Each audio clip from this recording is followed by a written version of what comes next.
안녕하세요. K&L 코리아 권덕근 이고은입니다. 잘 네. 지내셨어요? 네, 잘 있었습니다. 네. 제가 요즘에 계속 수염을 기르고 있잖아요. 멋지네요. 사실 제가 계속 보니까 이제 익숙해지는 것 같기도 하고. 그러니까 언급을 안 드렸던 것 같은데 제가 이제 원래 반포에서 하고 있던 병원을 동업이었거든요. 그걸 이제 파트너 선생님한테 양도를 하고 이제 전면을 넘기고 저는 새로 개원 준비를 하고 있어요. 축 개원. 네. 이 시국에 코로나 때문에 난리가 나는 시국에 그러니까요. 새로 이제 개원을 준비하고 있다 되게 보니까 좋은 동네. 어디였죠? 네, 저는 서초구의 서초동 쪽에 이제 개원을 하고 있고요. 정확하게 주소를 강남역 뒤쪽에 예전 서초 우성 아파트 재건축한 상가예요. 리더스 원이라고 해서 리더스 원 상가로 이제 깨끗한 들어가는데 세상가에 새 상가에 지금 이제 막 입주를 시작한 새 상가에 공사를 하고 예쁘게 있습니다. 인테리어하고. 와. 그래서 지금 생애 처음으로 그쵸. 2달을 놀 계획에 막 너무 설레는데 코로나 때문에 아무 데도 가지 못해요. 나의 온 클리닉에 설레는 게 아니고. 저는 뭐 한번 개원도 해봤고 맞아요. 지금 동업도 수학과 의사로 산지 해봤고 지금 몇 년이에요? 그럼요. 20년이 다 아니라. 근데 이렇게까지 쉬어본 적이 없어요. 근데 이런 쉬는 시기에 내가 막 여행도 가고 이랬으면 좋겠는데 그게 아니니까 참 안타깝긴 해요. 제가 이제 병원을 그만두고 소문이 막 전화 와서 확인하는 엄마들이 아, 진짜요? 선생님 코로나 걸렸는데 사실이냐고. 아. 그래서 아니 코로나 걸리신 건 코로나 아니라고 때문에 그냥 안 쉬고 계시- 계시다고 코로나 아, 걸렸냐고 그런 문의 전화가 질문이? 오시고 그리고 또 뭐 해외 나갔다라는 소문도 해외 어떻게 있고. 나가요, 지금? 그러니까 아, 근데 나가긴 나갈 수 나가더라. 있죠. 나가면 나갈 수 네. 있고 들어왔을 때 격리만 하면 되니까. 네, 미국은 격리 안 하더라고요. 미국은 나가서. 격리 의무 아니에요. 그러니까. 우리나라 들어왔을 때만 격리. 네, 우리나라만. 동남아는 나가면 또 격리해야 돼. 여행 가고 싶어. 나갈 수가 없어요. 여행 가고 싶은데. 그래서 오늘은 음. 계속 격가지로 세는데 무슨 그러니까. 얘기하기로 했죠? 오늘은 저희가 이제 소아 자위 그리고 성교육 몇 살부터 언제부터 해줘야 되는지 아이들을 키우면서 언제부터 이런 걸 솔직하게 얘기해줘야 되는지에 대해서들 궁금해하실 것 같아요. 사실 저도 전문가가 아니다 보니까 그런 그럼 우리가 부분을 전문가지. 그러니까 잘라야 자르지 말고 우린 전문가예요. 왜냐면 사실 이게 뭐 성인하고는 또 달라서 우리가 진료실에서 받는 생각보다 많은 질문이 뭐 남자애 15개월인데 애가 꼬추를 너무 많이 만져요. 뭐 이런 거. 그 다음에 아침에 일어났는데 애기 꼬추가 퍼져 있어요. 애기도 관리가 되나요? 뭐 그런 거. 그리고 여자애인데 막 자기의 소중이 요새 소중이라 그러더라고요. 소중이를 만져요. 뭐 그런 막 것들. 누워서 힘쓰고 있어요. 땀을 뻘뻘 흘리고 이러고 있어요. 애가 왜 이래요? 뭐 이런 질문을 생각보다 굉장히 많이들 하시거든요. 어디 물어볼 데가 없잖아요. 그래서 또 인터넷 쳐보면은 또 이상한 대답들만 나오고. 일단 결론적으로 말씀을 먼저 드리면 그러면 이제 꺼버리실라나? 괜찮습니다. 괜찮습니다고 괜찮죠. 애들이 심심해서 하는 거예요.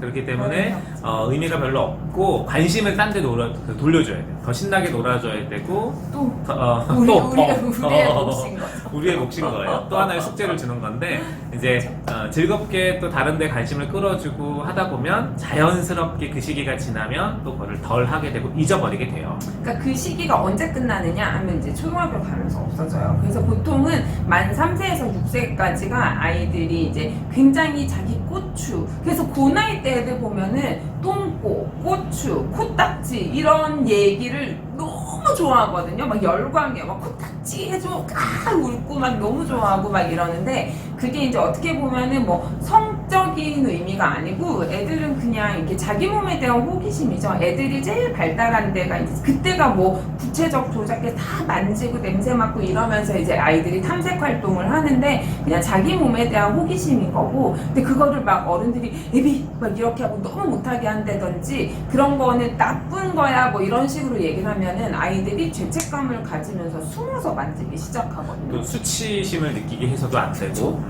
그래서 보통은 학교를 가기 시작하면 아이들의 관심사가 자기 내부가 아니고 외부로 확 퍼지게 돼요. 친구, 그 다음에 뭐 사회활동, 학교 생활 이러면서 관심사가 확 분산이 되면서 자기 몸에 대한 관심이 자연적으로 줄고 그러다가 2차 성징이 되면서 이제 다시 진짜 이제 제대로 성적인 눈을 뜨는 거죠. 그래서 어린애인데 막 꼬추를 만져요 이런 거에 대해서는 그냥 당황스러워도 당황하는 티를 내지 말고 그럴 수도 있지.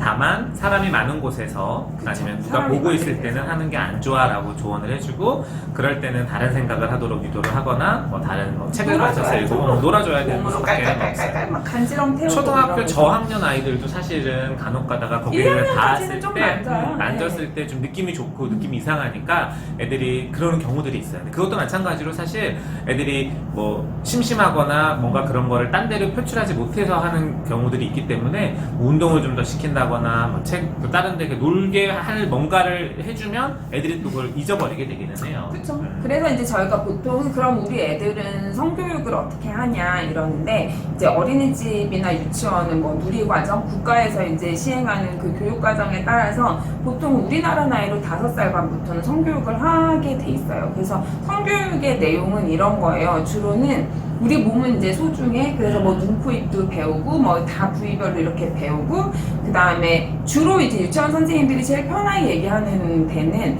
거는 이제 뭐 우리 수영복을 입는 거는 물놀이 할 때도 여기는 중요한 데니까 가리는 거야. 그래서 여자애들 수영복 입는 거, 남자애들 수영복 입는 부위는 너도 다른 사람을 만지면 안 되고 다른 사람도 나를 만지면 안 되고 여기는 중요한 데니까 우리 스스로도 너무 많이 만지고 뭐 세균이 들어가면 안 돼. 뭐 이런 식으로 보통 교육을 하죠. 맞아요. 그러면 이제 조금 더 구체적으로 뭐 어떻게 아이가 생기고 왜 여기를 만지면 기분이 좋아요? 물어보는 좀 큰 애들. 그런 애들 초등학교 가야죠. 초등 중반? 네. 그럴 때는 사실 이제 그때부터는 너무 숨기거나 비유적으로 표현하는 것보다는 그쵸. 어느 정도 사실적으로 얘기해 줄 필요가 있어요. 그래서 뭐 옛날에 한참 유행했던 구성애 선생님의 성교육 굉장히 이렇게 관심 있게 그때 듣기는 했었는데 주로는 이제 애들이 이제 물어보면은 뭐 애들은 시간이 알고 물어보는 애들도 있어요. 심지어 그래서 뭐 너무 숨기고 뭐 다리 밑에서 너 주워왔어 뭐 이런 거는 이제는 너무 시기적으로 안 맞고 그냥 우리 같이 한번 찾아보자 인터넷으로 이렇게 해서 그때 구성애 선생님이 함께 찾아보라고 얘기를 뭐라고 정확하게 얘기를 해주지 못해도 이제 인터넷에서 이렇게 찾아보고 자료도 찾고 그리고 애들 그런 거 관련된 책도 많이 나오고 그래서 대표적으로 제가 선생님한테 한번 말씀드린 요새 초등학생 애들이 굉장히 좋아하는 학습 만화 Y의 사춘기와 성을 보신 적 있으세요? 저는 아직 못 봐봤어요. 그 생각보다 굉장히 구체적이고 적나라하게 나와 있어요. 그래서 애들이 1학년부터 그거를 봐요.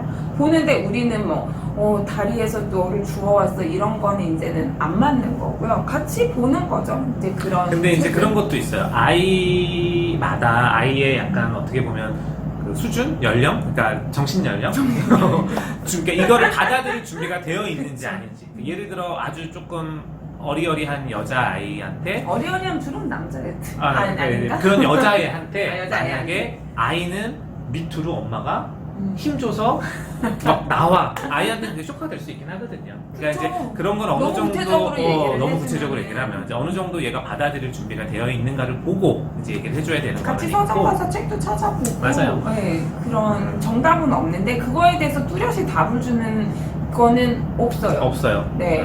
그래서 보통은 초등학생 때까지는 아이의 수준에 맞게 이제 얘기를 하라 그러고 대신에 이제 중학교 간 애들은 이제 굉장히 뭐 걔네들이 이미 사전 지식이 있고 없고를 떠나서 이제 상황에 대해서 아주 구체적이고 추상적인 것도 이해를 할 수 있고 이런 나이기 때문에 그때부터는 이제 인식을 시켜줘야 돼요. 그쵸. 예를 들어 피임의 중요성. 힘이 좋아요. 그런 인식을 시켜줘야 되고. 우리나라는 그런 얘기를 너무 터부시하는 게 있어가지고 그리고 이제 뭐 성폭력, 성폭행, 뭐 이런 성추행 이런 거에 대한 위험 이런 걸 이제 너가 이렇게 당했을 경우는 이런 게 안 좋은 성추행을 당한 걸 수도 있다라는 인식을 좀 심어줄 필요도 있고. 그러려면은 제일 중요한 거는 초등학교 때까지 부모님하고 아이하고 이제 신뢰관계가 돈독해져야 돼요. 그게 애들이 이제 얘기를 부모한테 하면 우리가 어떤 식으로든 해결을 해줄 수가 있는데 이제 초등학교 때 부모님하고의 이제 본딩 서로의 이런 관계가 너무 많이 깨져버리면 애들이 실제로 어려운 하다못해 중학교에서 임신해서 오는 애들이 꽤 있거든요. 그러면은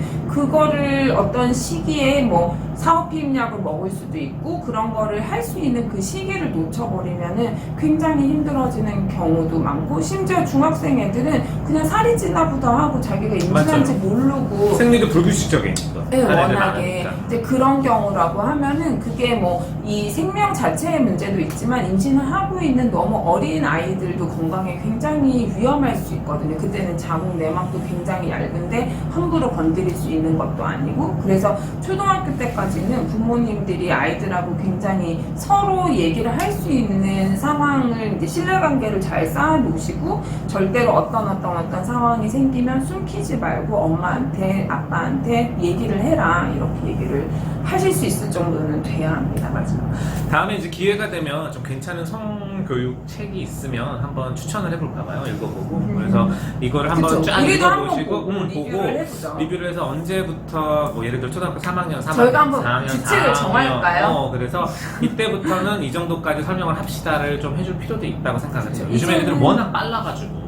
그러니까 예전에는 막 이렇게 뭐 생리가 뭔지도 모르고 생리가 터져서 막 너무 자기 죽을 병에 걸린 줄 알고 막 깜짝 놀라고 이런 애들도 있었다고 뭐 6, 70년대에는 근데 저희 때만 해도 초등학교 때 뭐 한 5학년쯤 되면 남자애들 축구하러 내보내고 여자 담임 선생님이 저희한테 성교육 같은 걸 해주셨었거든요. 근데 이제 요새 학교에서도 기본적인 성교육 맞아요. 프로그램들이 다 있기는 하지만 이제 부모님 입장에서 어떤 수준으로 얘기를 해야 되냐 이렇게 하면 이제 뭐 정리를 하자면 초등 이전에 아이들이 하는 행위들은 대부분은 큰 문제가 없으니까 그냥 편안한 마음으로 지켜보시라. 뭐 가끔 여기 중요한 데니까 너 만지면 안 돼. 뭐 그냥 그런 정도로 가끔은 못 본 척 하셔도 좋고 이제 초등학교 때는 걔네들의 수준에 맞게 그냥 걔 수준에 맞게 너무 숨기지는 말고 그 설명을 해주시라. 그 다음에 중학교 이상서부터는 아니면 초등학교 고학년, 이제 그쵸. 좀 빠른 애들은. 그쵸. 초등학교 고학년만 돼도 여자애들은 이미 사춘기가 온 애들이 많기 때문에 그때서부터는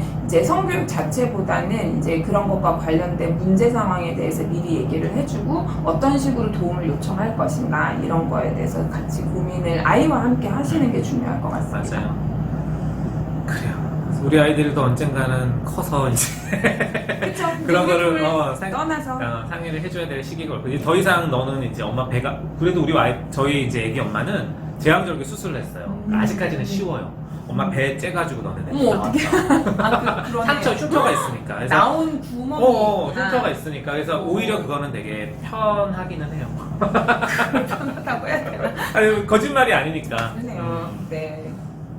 그렇습니다. 그리고 이제 아들 둘이 있으니까 아들이든 딸이든 이제 각자에 맞는 수준의 맞아요. 그 여자 아직까지는 우리 아이는 엄마 아빠가 이제 사랑하고 그러면 서로 좋아하고 사랑하고 그러면 아이들이 생긴다라는 걸 믿는 수준이라 이제 그 정도로 설명하고 있어요. 그리고 저희 들은 안 배를 잘라서 물어보는데 궁금하지 내가 않나 봐요.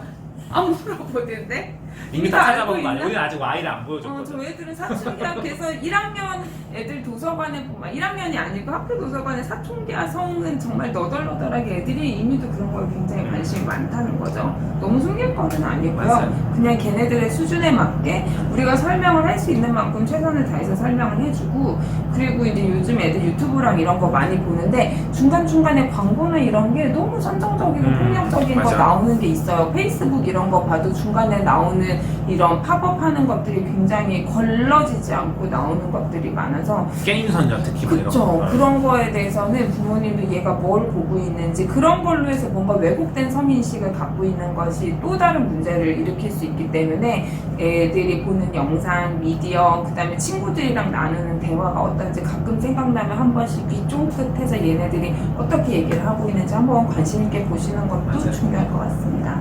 그렇습니다. 뭐 사실 오늘은 크게 그렇게 의학적인 의학적인 주제라기보다는 네. 그냥 아이를 키우는 부모의 입장에서 이렇게 단계별로 해주면 좋겠다라는 걸 해드렸고요.